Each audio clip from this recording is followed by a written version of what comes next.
Welcome back, everybody. Back to the Mini Max 1030 build.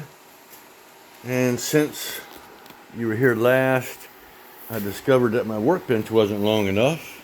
I had to add this 4-inch section. I thought the workbench was 14 foot. I added 8 foot to it. I thought it was 6 foot, but it wasn't quite 6 foot. So anyway, I did that, and I started cutting on my joints right here on the lower longeron joints and the upper longeron scarf splice joint right here. So I'm working on those right now, upper and lower, from a piece of RS8 fur. And I made a bunch of little nailing blocks. I bought a bunch of tools while I was waiting for this kit to arrive. A new little brad nailer, and replace some saws and sanders and all that.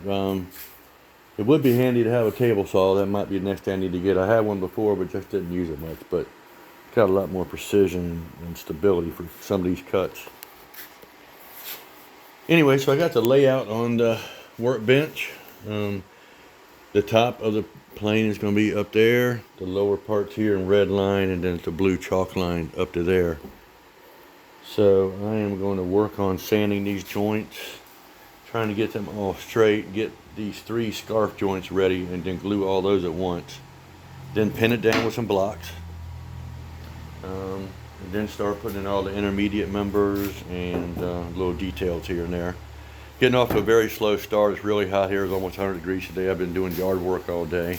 Just got back from a little motorcycle ride. I haven't had a chance to ride my motorcycle.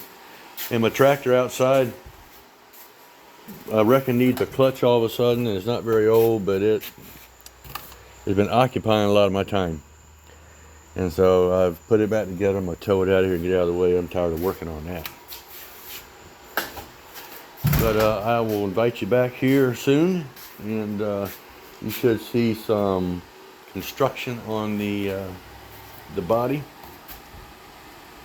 Like I said, it's a little slow start, and just stuff like the workbench here where you got to modify and add stuff. So that's going to happen throughout the project. You just got to back up and punt and do things that make your job a little bit easier.